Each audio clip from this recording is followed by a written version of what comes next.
Farmer's daughter outsmarts arrogant CEO in job interview. What she reveals shocks everyone. Hi, my beautiful family. I speak to you today with a heart full of love, but also with truth. Our channel is built on your strength, your love, and your support. Every story I write is written with tears, with passion, and with prayer for each one of you. But my family, I see the channel going down because many forget to like, many forget to comment.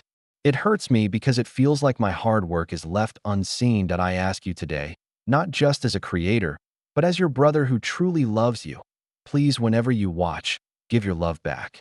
A simple like, a simple comment keeps this family alive, keeps our light shining, and gives me the power to bring you more and more beautiful stories. May God bless every woman in this family with honor, with dignity, and with unshakable strength. May every man be blessed with wisdom and respect. May our children rise higher than mountains. And may every home be filled with endless love and peace. Amen. If your heart is true, write present. If your love is real, write in the comment where you're watching from. Emma sat across from him in the boardroom. The table stretched like a runway of polished glass, and overhead lights hummed in the silence. She kept her posture straight, hands folded neatly, eyes calm. Across from her, Daniel Wright, CEO. Sharp suit, sharper smirk. And he had no idea he was about to choke on his own arrogance. This wasn't your typical interview. No small talk about hobbies. No friendly, tell me about yourself. From the moment Emma walked in, Daniel looked at her like she'd wandered into the wrong building. To him, she was the farmer's daughter who got lost in the city. Nothing more. I mean, you could practically see the thought bubble over his head. Asterisk, what could she possibly know about the real world of business?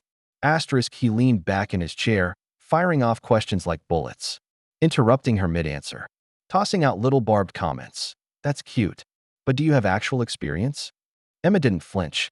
She didn't fumble. She listened. And every time his arrogance pressed harder, she grew quieter, steadier, because Emma wasn't there to impress him with flash. She was there with something much better, substance. And here's the part that still gives me chills. When he thought he had her cornered, when that smug grin stretched across his face, Emma dropped one simple piece of knowledge that made the entire room go silent. Daniel's jaw tightened. His smirk slipped. And for the first time that day, the arrogant CEO didn't have a comeback. Now, I'm not going to spoil the whole reveal just yet. But let's just say, when the farmer's daughter speaks with the wisdom of someone who's lived resilience every single day, even a CEO has to shut up and listen, because this wasn't just a job interview. It was a battle between arrogance and resilience. Between someone who thought power came from a title, and someone who knew real power came from grit, discipline, and a backbone forged in hard work. And spoiler, the farmer's daughter didn't just survive it. She flipped the script, pause, lighter tone, leaning into the audience. Now, before we dive into the full story, I've got to say this. If you love tales where justice isn't just served, but chilled and plated with silver, do me a favor and hit that subscribe button. These stories take hours of digging, writing, editing, not to mention the emotional recovery from secondhand rage. So your support seriously means the world. All right, buckle in, because Daniel Wright thought he was untouchable. But what he didn't know, Emma had come prepared. And when she finally revealed what she knew, the room changed. Forever. Emma's story didn't start in a glass tower or a marble-floored lobby. It started on a patch of land that stretched more in sky than in wealth. Out there, the mornings came early, and excuses didn't mean much when the cows still needed milking and the fences still sagged. Her childhood wasn't soft. Summers weren't spent at camp or in air-conditioned malls. They were spent bent over rows of corn, sweat dripping into her eyes while the sun baked her back. Winters meant frozen water troughs, cracked hands, and the kind of cold that made your bones ache. And yet, there was a steadiness in her, a quiet pride that came from knowing every blister had purpose. While other kids in her class showed up with brand new sneakers and talked about ski trips, Emma wore hand-me-down boots with soles worn thin. But let me tell you something. Those boots carried her farther than anyone expected, because on that farm, she learned things no classroom could teach. She learned how to improvise when the tractor broke down mid-harvest, how to find a fix with nothing but baling wire and stubborn determination.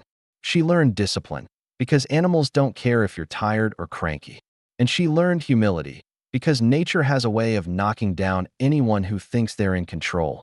Now, let's talk about Daniel Wright. Because while Emma was hauling hay at dawn, Daniel was waking up to the sound of a housekeeper setting his breakfast table. He grew up in the kind of neighborhood where the lawns looked copy-pasted, and the biggest crisis was whether the golf course closed for rain. His father?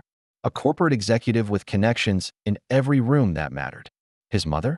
The type who called private school a necessity and charity galas a responsibility.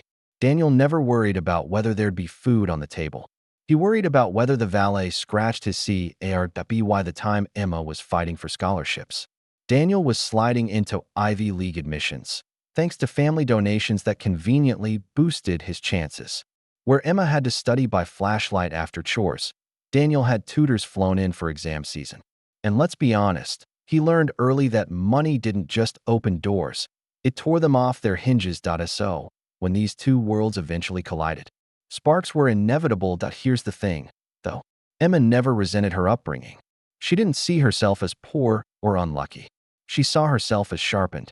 Every hard day on that farm was a grindstone. By the time she walked into the city, she wasn't fragile. She was forged. She knew how to work through exhaustion. She knew how to think on her feet. And maybe most importantly, she knew how to respect people. Because when you've seen your parents labor just to scrape by, arrogance doesn't stick to you. Gratitude does. Meanwhile, Daniel learned a different lesson. That charm could cover incompetence, and confidence, whether earned or not, could silence a room. He carried that lesson like a crown, expecting the world to be OWSO. Picture this. On one side, you've got Emma. Calloused hands, steady eyes, a mind sharpened by necessity. On the other side, Daniel. Polished shoes, expensive watch, confidence dripping off him like cologne. He thought those things made him powerful. Emma knew better, because power isn't about who talks the loudest. It's about who listens, who learns, who endures. And let me tell you, Emma had endured when she finally sat across from him in that pristine boardroom. She wasn't intimidated. She'd already survived harder tests. She'd survived mornings when frostbitten fingers couldn't grip a shovel, nights when exhaustion blurred her vision, but she kept studying anyway, days when people looked at her boots, her accent, her background, and wrote her off before she even spoke. Sound familiar? Have you ever been underestimated just because of where you came from? That was Emma's life in a nutshell. A constant chorus of "you're not enough." And yet, every time, she proved them wrong. Not by shouting, not by bragging, but by showing up, working harder, and quietly winning. When Daniel Wright smirked across that table, thinking he had the farmer's daughter pegged. Well, he wasn't ready, because Emma wasn't there to play small. She was there to remind him, and everyone else in that room, that resilience beats privilege every single time. Emma didn't have shortcuts. No last name that unlocked doors. No uncle with a corner office. What she had was a degree she fought tooth and nail for, and a resume built on grit. She'd worked part-time in supply chain logistics, interned at a scrappy startup that barely paid her bus fare, and even spent summers balancing spreadsheets after 12-hour shifts on the farm. On paper, she was competent, hardworking, qualified. But in the world of gleaming skyscrapers and pressed suits, she felt invisible. Her emails often disappeared into "thank you. We'll keep your resume on file" limbo. The kind of polite rejections that sting worse than honesty. Still, Emma pushed forward. And then, one morning, she saw it. A job posting from Wright Global, Daniel Wright's company. A leadership trainee program. The kind of role that could change everything. She almost didn't apply. She could hear the voice in her head already. Asterisk, why would they choose me? Asterisk, but then she remembered the farm. The mornings she dragged herself out of bed before sunrise. The nights she studied until her eyes burned. If she could endure that, she could endure this. She applied. And to her shock, they called her back. An interview. The day of, Emma arrived early. Her dress was simple but professional, her hair neatly tied back. She carried a portfolio that had been through so many drafts it looked like armor. The company's headquarters towered above her, all mirrored glass and polished steel. She paused at the revolving doors, took one steady breath, and stepped inside. The lobby was intimidating, marble floors that echoed under every step. A receptionist with a headset that looked like it cost more than Emma's car. But she smiled, signed in, and followed the intern who escorted her upstairs. Then came the boardroom. Daniel Wright was already there. He stood when she entered, extending a hand. His smile was polite, rehearsed. Emma Carter, right? Thank you for coming in. His tone was smooth, but his eyes flicked over her like he was already unimpressed. She shook his hand firmly. Thank you for the opportunity, Mr. Wright. At first, the questions were straightforward. Tell me about your degree. What experience do you have leading a team? Emma answered calmly, steadily. She spoke about balancing budgets at the startup, coordinating harvest crews back home, how those experiences sharpened her leadership skills. Daniel nodded, but there was a smirk tugging at his mouth. Interesting, he said. So, most of your management experience comes from farmhands. Emma kept her posture steady. Yes, but managing people is about communication and accountability. Those skills transfer, he cut her off. Of course, I'm just trying to understand how feeding chickens translates to corporate leadership. There it was. The jab. Emma paused, letting the silence hang. I didn't feed chickens, she said evenly. I coordinated multi-acre harvests under time pressure, managed unpredictable weather risks, and still met deadlines. It taught me adaptability. For a flicker of a moment, Daniel's smirk wavered. Then he leaned back, crossing his arms. Sure, but this isn't the kind of environment where you can just roll up your sleeves and wing it. This is high stakes. High pressure. Emma met his gaze. Pressure doesn't intimidate me. It's where I grew up. He chuckled softly, like he was humoring her. You're confident. That's good. But let me be blunt. Most of the candidates I interview come from top-tier schools. Wharton, Harvard. You understand why that matters, right? The words were casual, but the meaning was sharp. You don't belong here. Emma took a slow breath. I do understand. And I also know hard work isn't measured by tuition costs. Daniel didn't like that. His smirk tightened, but he pressed on. Tell me, Emma, when you were fixing fences or whatever, did you ever picture yourself sitting in a boardroom like this? That line stung, not because it was true, but because it was meant to belittle her. To remind her she was an outsider. She kept her voice calm. Every day on the farm, I learned something that prepared me for this. Resourcefulness, discipline, resilience. That's why I'm here. And for the first time, Daniel didn't interrupt that. Here's the thing about arrogance. It's loud. It fills the room. But resilience? Resilience is quiet. It waits. It doesn't need to shout. It just shows up, steady and unshakable. And Emma, sitting across from him, was unshakable. Daniel leaned forward again, fingers drumming on the table. Well, he said finally, you're certainly different from our usual candidates. She smiled faintly. Different isn't always a weakness. His eyes narrowed, studying her. It was clear he hadn't decided whether to dismiss her completely or test her further. Either way, the balance of power was shifting because Emma wasn't flustered. She wasn't intimidated. She was patient, waiting, and what Daniel didn't know? She had something prepared, something he couldn't brush off with a smirk. But that moment, the reveal, that would come later. Now let me ask you this. If you were in Emma's shoes, would you keep calm while someone mocked your background in an interview? Or would you get up and walk out? Because Emma? She chose calm, steady. And that choice, well, it's exactly what made the tables turn. Daniel's questions grew sharper. Less about qualifications, more about poking holes. So, Emma, he said, flipping through her resume like it was a grocery list. Your degree is respectable, but not exactly Ivy League. Don't you think that puts you at a disadvantage here? Emma held his gaze. Not if you value results over names on paper. A flicker of surprise passed across his face, but he covered it with a laugh. Results, sure. But in this industry, pedigree matters. Connections matter. Emma tilted her head slightly. And yet, companies with pedigree are losing market share to smaller firms with adaptability. Connections don't stop disruption. Adaptability does. That landed. The room went still for half a second, long enough for Daniel's smile to tighten. He leaned forward. All right then, tell me, what do you know about adaptability in this sector? It was meant as a trap, a chance to watch her stumble, but Emma didn't flinch. Well, she began calmly. Last quarter, 3 of your competitors shifted their logistics models to hybrid systems, incorporating regional suppliers instead of relying on single-source contracts overseas. That adjustment shaved costs and cut delivery times. If Wright Global doesn't innovate in the same way, the market will notice. And customers won't wait. Daniel froze for a heartbeat. He hadn't expected specifics. How do you know about that? His tone was sharper now. Emma smiled lightly. Research, public reports, and experience. I grew up in an environment where we had to pivot constantly, weather changes, supply breakdowns, unpredictable labor shortages. Adaptability isn't theory to me. It's survival. Silence. You could almost hear the hum of the air conditioner pressing down on the room. Daniel chuckled, but it sounded thinner this time. Survival's one thing. But business, this business, is about vision. Emma nodded. Vision is important. But vision without execution is just wishful thinking. I've seen families lose everything because they planned without preparing. Same mistake companies make, just on a bigger budget. He didn't like that answer. His jaw tightened, and he tapped his pen against the table. All right, let's test this, he said. If you were sitting in my seat, what's the first change you'd make at Right Global? Now, here's where most candidates would freeze. Because this wasn't a softball question.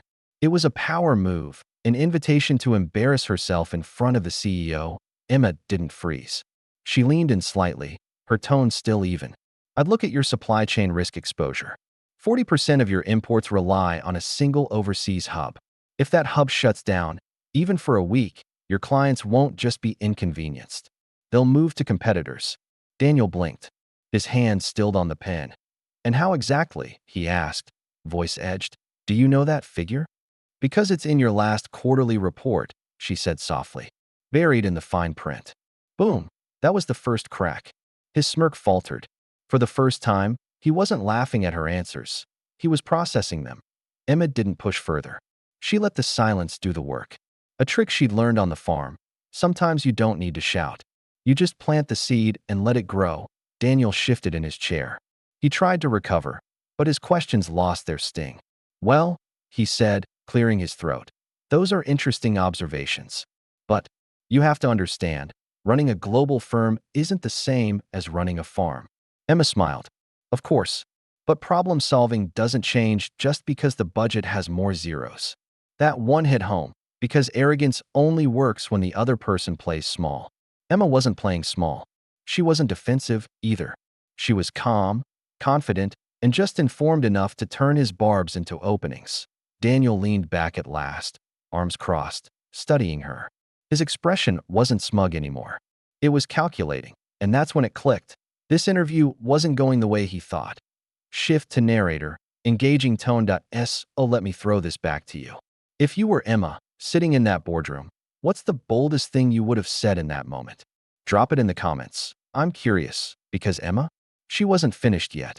And the best part of this story was still to come. Daniel thought he'd regained control. He leaned back in his leather chair, wearing the kind of smile CEOs rehearse in mirrors. The smile that says, I still own the room. But Emma wasn't done. Not even close, he asked, almost casually. So, Miss Green, tell me, what makes you think you could possibly add value here? Right Global isn't some startup tinkering in a garage. We lead markets. We set standards. Emma took a breath. Steady. Grounded. Her voice didn't rise, didn't falter. Actually, you're right. Right Global has led markets. But leadership isn't about where you've been.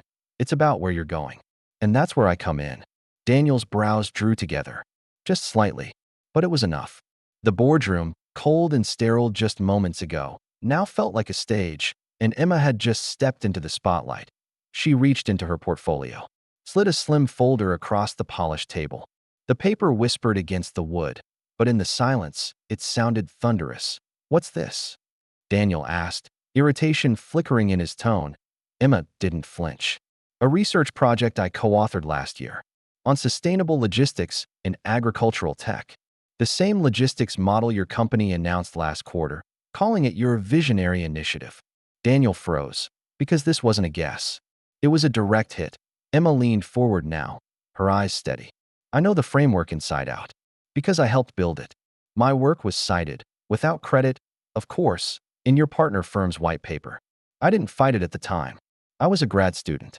Invisible. Easy to overlook. She let that sink in. But here's the thing. Her voice sharpened slightly. When you talk about Right Global being innovative, you're really leaning on ideas that people like me already developed. People you never expected to see sitting across from you. Daniel's jaw tightened.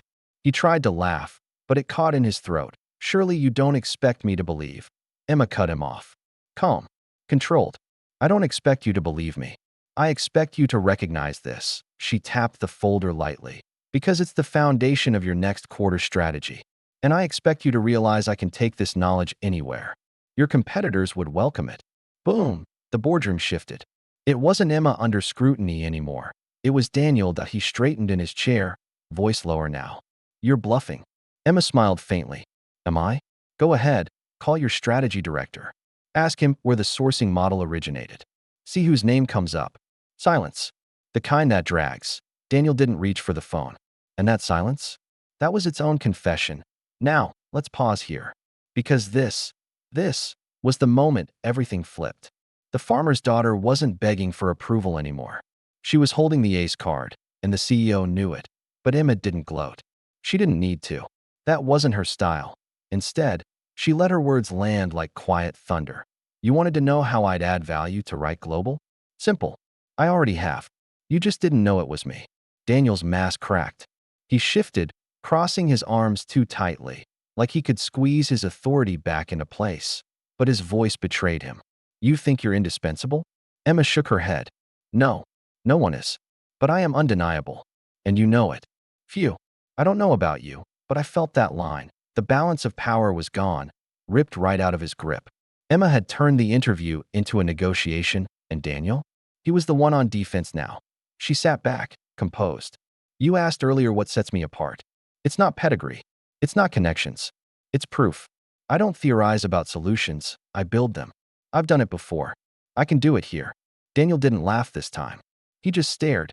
The confidence that had filled the room earlier now felt hollow, deflated. And here's the kicker. Emma didn't push further. She didn't brag. She didn't beg. She just waited. Because sometimes silence is louder than any speech. Finally, Daniel exhaled sharply, like he'd been holding his breath. He tried one last jab. Confidence doesn't guarantee success. Emma tilted her head. True. But underestimating the wrong person almost always guarantees failure. Ouched, that's when Daniel leaned back in his chair, expression unreadable. But behind his eyes, you could see it, the dawning realization that this wasn't his interview anymore. It was hers. Shift to narrator, engaging, conspiratorial tone, and here's where I'll stop. Because the best part isn't just the reveal. It's what Emma does next with that power. But let me throw it back to you. What's the most satisfying plot twist you've ever seen in real life? A moment when the person everyone dismissed turned out to hold the winning card? Drop it in the comments. I love reading those, because Emma? She just rewrote the rules of the game. And trust me, the fallout was going to be glorious. The silence after Emma's reveal was heavy. Not awkward, not hesitant, charged. You know that moment when a storm clears and suddenly everyone realizes the air has changed? That was the boardroom. For the first time since the interview began, the other people in the room, the panelists, the quiet board members, were actually leaning forward. Pens were lowered. Eyes fixed, not on Daniel, but on Emma, and Daniel noticed. Oh, he noticed. He gave a tight smile. The kind you flash when you're trying to keep control of a conversation already lost. Well, he said, clearing his throat. It seems you've done your homework. Emma didn't gloat. She didn't need to. She simply replied, I prefer to do the work, not just the homework. The words landed softly. But the ripple across the room? Huge point. One of the panelists, a woman in a navy blazer, tapped her pen against her notepad. Miss Green, could you expand on that logistics model? Specifically, the way you accounted for regional sourcing issues. Emma smiled slightly, as if she'd been waiting for someone to actually care about substance. And then she launched into it, clear, precise, drawing on real-world examples. Not jargon, not fluff, just competence. The panelists started scribbling notes. A few even nodded. Daniel's jaw tightened. He interjected quickly. Of course, we've been working on similar strategies internally. But here's the thing. No one was looking at him anymore. And isn't that the worst fate for a man who lives off being the center of the room? He tried again, louder this time. Emma, surely you understand that theories don't always translate into practice. Scaling up is another matter entirely. Emma turned to him, calm as ever. Absolutely. Which is why I didn't just write theories. I tested the model on 3 regional suppliers. I have data here showing how scaling is not only viable, it's already profitable. She slid another page from the folder. Crisp. Neat. Devastating. The panelists reached for the sheet. Daniel didn't. He sat back, arms crossed too tightly. The color rising in his face. It was subtle, but oh, it was there, the shift of loyalty. The boardroom had realigned itself. And Daniel was no longer at the top point. One of the senior board members, an older man with silver hair, finally spoke. Mr. Wright, did you know about this research? Daniel's smile wavered. Well, of course we were aware of industry chatter, but it's hardly relevant at this scale. The man raised an eyebrow. Looks relevant to me. Ouch. Emma didn't smirk, didn't even allow herself the tiniest triumphant glance. She just stayed composed, because this wasn't about ego for her. This was about proving her worth on her own terms. And honestly, that's what made her unstoppable. Daniel kept trying to dig his way out. Well, he said, forcing a laugh. Perhaps we should commend Miss Green's enthusiasm, though I'd caution against overestimating the value of student projects. One of the panelists cut in immediately. With respect, Mr. Wright, this doesn't read like a student project. This reads like groundwork we need. Boom. Another crack in Daniel's armor. Why now? The board members weren't hiding their interest. They were asking Emma follow-ups. Serious ones. About implementation. About scaling. About partnerships. And each time, Emma answered like she belonged there, because she did. Meanwhile, Daniel sat shrinking in his own chair. Shoulders tight, smile stretched thin. Finally, one panelist asked the question that changed the room entirely. Miss Green, if you were sitting on this side of the table, what would you recommend we do differently with our current strategy? Emma paused, not out of hesitation, but intention.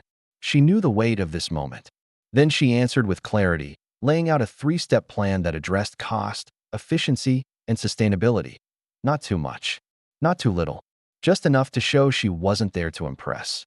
She was there to contribute. That when she finished, the silence was different this time. Not charged. Not awkward. Respectful. Daniel exhaled sharply. Well, it's easy to sound clever in hindsight. Real leadership requires foresight, resilience, qualities earned over years. Emma met his gaze. You're right. Leadership is earned.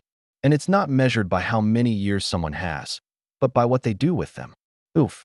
That one landed like a body blow. The senior board member leaned forward.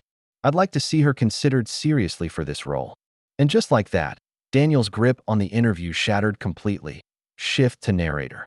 Conversational tone. Now, let me ask you this. If you were Emma, and the offer came after all of this, would you take the job? Or would you turn it down, just to prove a point? Polls on screen. Go ahead, cast your vote. Because in that room, Emma had already won. Whether she took the position or walked away, the story wasn't about Daniel anymore. It was about her, and Daniel?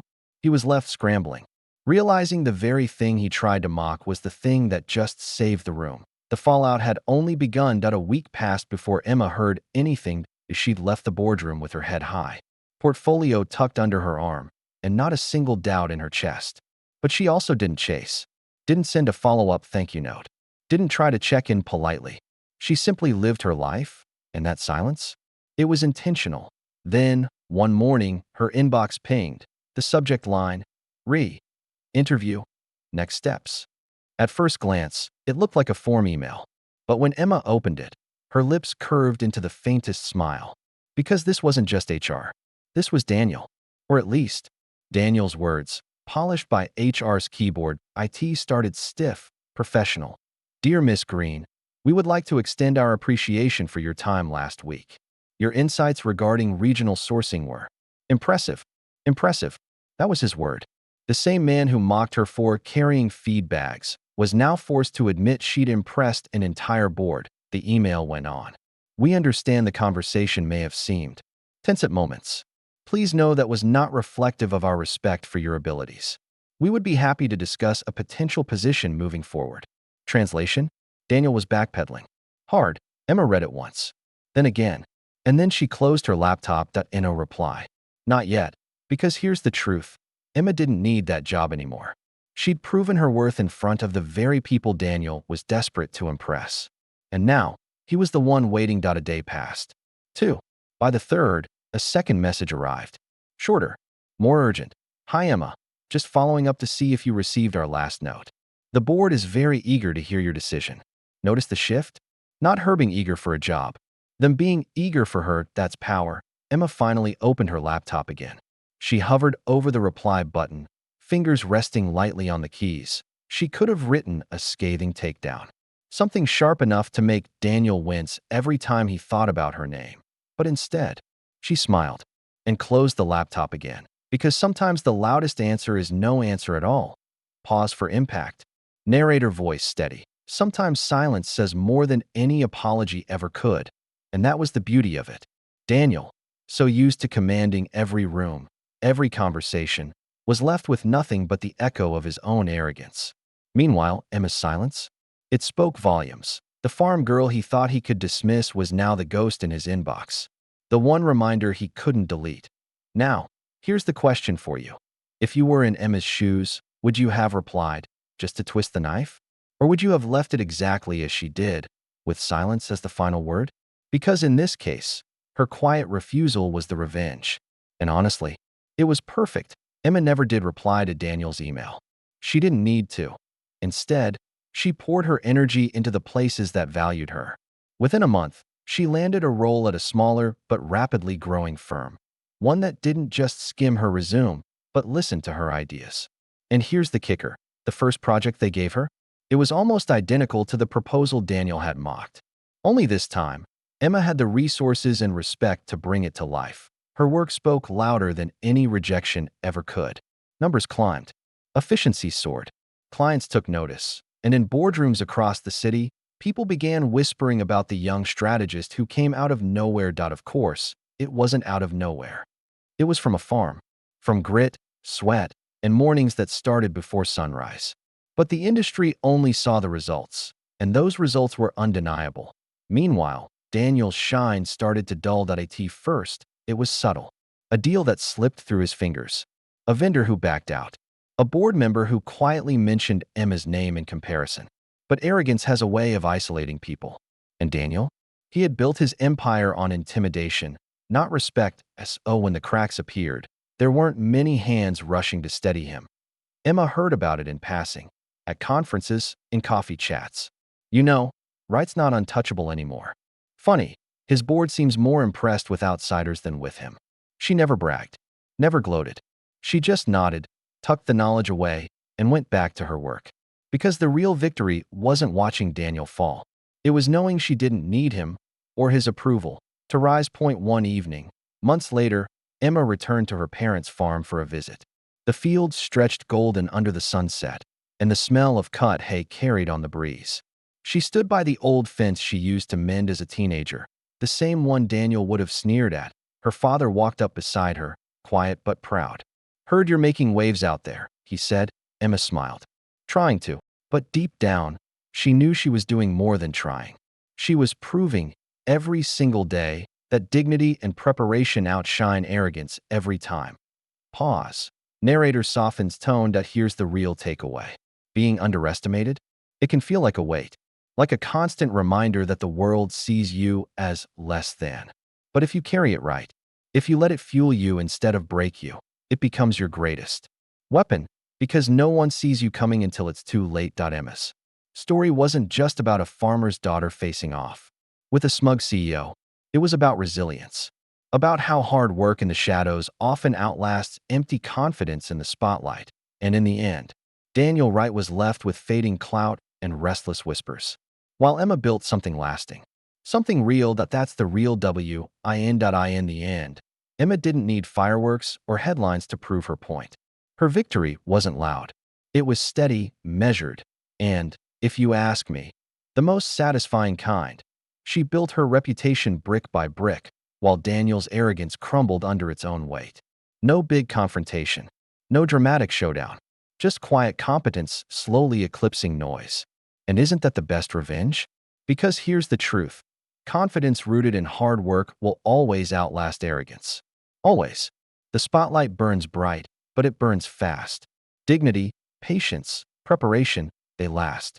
Emma proved that every step of the way. I'll admit, part of me wanted her to slam the door in Daniel's face, maybe even humiliate him the way he once humiliated her.